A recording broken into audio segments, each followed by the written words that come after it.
today we're really going to focus on two key issues. The one is, how do we work to compose or to put words together, and how do we self-edit? Because people with English as an additional language in particular often really struggle. How do I get together all those words? You know, for a PhD, 100,000 words.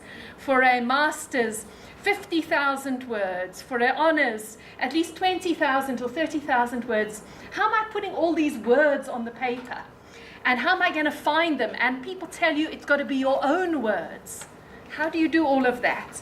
And then, how do I check it, and how do I make sure that the quality of the words that I've got down on the paper are good enough? So today we're going to really talk about the pleasure and pain of finding those words. Because the reality is, it is painful. I always say to my students, every one of you who is sitting in front of me are really talented and brilliant, and you're achievers, right? You're used to achieving. You're used to finishing your work, you do it, there, it's done. As we say in Afrikaans, tjoef tjoef, it's done, right? And you get your A.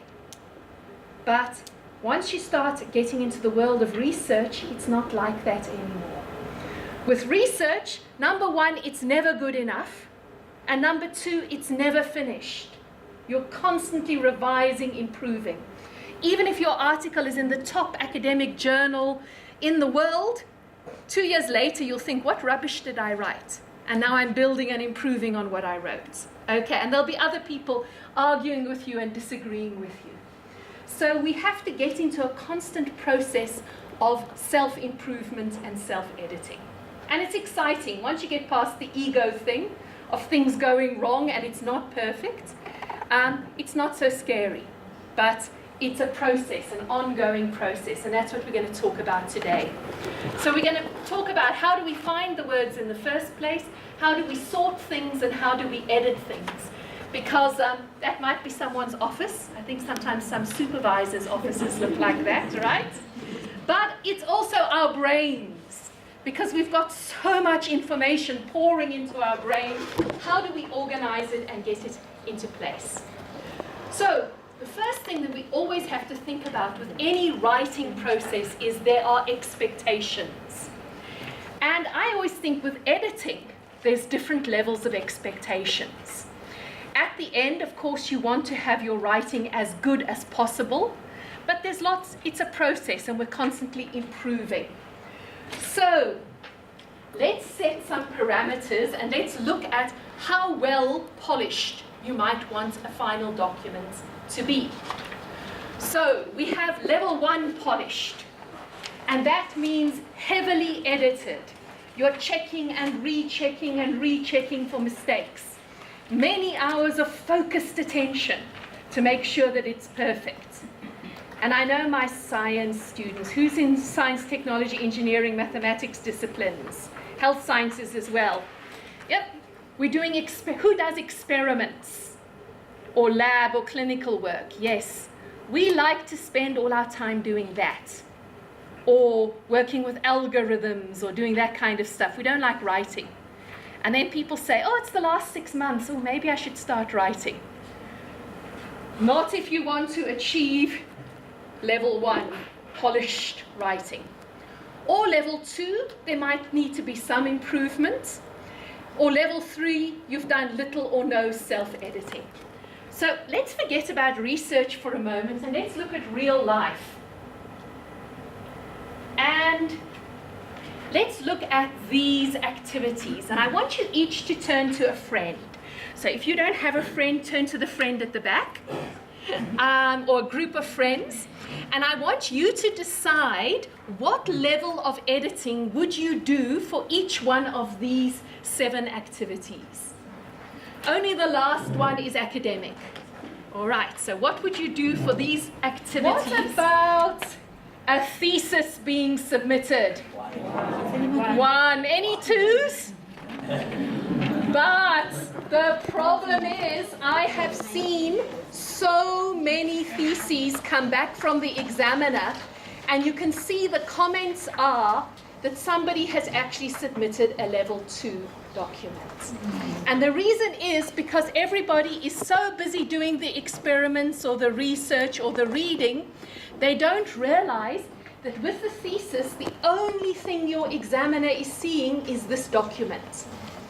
And this document, I call it a decontextualized document. That means, like, if I scribble on, if I say to you, oh, give me that paper over there, you'll all know what paper it is because we're in the same context together. But a thesis is a completely decontextualized document. So you have to give your examiner everything. Your examiner has to know everything from the paper. And I always say to students, your reader is stupid. Doesn't matter if your reader is the examiner, doesn't matter if your reader is the emeritus professor, the most famous professor in the world, your reader is stupid because your reader doesn't have a PhD in the workings of your mind.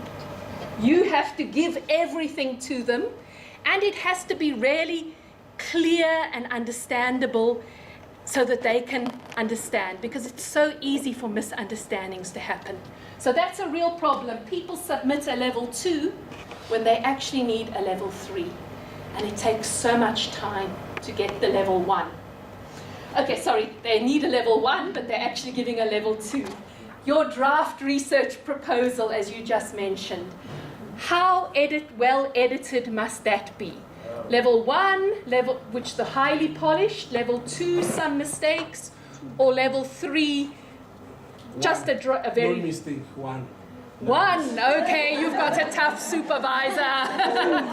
Who thinks their supervisor will accept a 2? Yeah, it really depends on your supervisor. And one of the things that we'll talk is how you have to try and negotiate the expectations for the draft before you give it to them. Because I've had so many students, as I said, I've been working cross-disciplinary for many years in 3 or 4 countries with students, and so many times the students come to me with tears and they say, my supervisor says I can't write, I'm rubbish, I can't think. What is wrong with me? But I was still working on it, it was only a draft. And the problem was not the students writing, but the negotiation of what the supervisor was expecting. The student didn't communicate to the supervisor that these are just my ideas on the paper. And I usually say, if you want to do a level 3 research document, don't actually write full sentences. If you're still very much at the conceptual idea, rather don't write sentences, because your supervisor will easily misunderstand and think you are trying to give a level 2 or level 1. And they will think, oh, the student can't write, the student is rubbish. Instead, if you're still at that stage of conceptualization, it's better to present a mind map or dot points or a table of contents to your supervisor, and to sit down with your supervisor and talk through what's on the paper. And we'll do that a little bit later. We'll do an example of that. So tell the story of what you're writing using the visual aid of your mind map or your dot points. So then there can be no misunderstanding that your supervisor thinks you are writing a level 1 and you're just a rubbish writer. If you're writing level 2, then you need to tell your supervisor, look, I have not edited this carefully for grammar, spelling, punctuation yet, but this is a first draft of my documents. And then if you get to level 1, then you've really got to do lots and lots and lots of self-editing, and we'll do some exercises in this workshop before you give it to the supervisor. And then you say to your supervisor, this is a final draft. Okay. But they need to know exactly what they are looking at. Because otherwise, I know even as a supervisor, because I supervise PhDs myself, I think, oh, can't the student write? Why did I accept this student? What is wrong with him or her? Because we haven't had that proper communication. So that's really, really important to let them know. All right, now, as I said before, there's 2 stages of writing.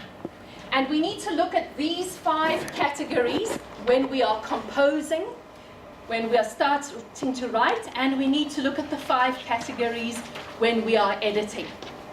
Now, people usually conceptualize the composition process of you, the student, standing here, and you are speaking through the megaphone, and there is the text happens. And people usually say that composition, the writing stage, is inward. You're sitting by yourself thinking in your brain. It's reflective, thinking things over, and it's solitary. But I actually disagree. I think the problem is that we are too much in our head at that composition stage. And we write, we spend ages and ages and ages trying to get this perfectly written document done. And we don't speak to our supervisors for months and months and months, yeah? And then we say, there, wonderful. And then your supervisor says, rubbish. And then you are traumatized, okay? And you feel, I've wasted 6 months. Whereas, if you had started with being inward and outward, discussing, collaborating, talking through your ideas, if you had been open to discussion earlier, many of those mistakes would have been eliminated. And also being collaborative. So we're going to talk about how even at the composition stage, in relation to those 5 elements, we need to be inward and outward, reflective and open to discussion, solitary and collaborative. And then the editing stage. At the editing stage, we usually conceptualize that there is the text and then comes back and the reader looks at it. And I know many of you, how many of you finish writing and then you go to the people at the grad school and say, fix my writing. Thank you. Right. Unfortunately, we miss out on the element. We expect other people just to respond. But we miss out that even at the editing stage, we need to also have that inward and outward movement. We need to be inward and outward. We need to be reflective and open to discussion. We need to be solitary and collaborative. We need to do a lot of self-editing. We can't rely on an editor or your supervisor to fix.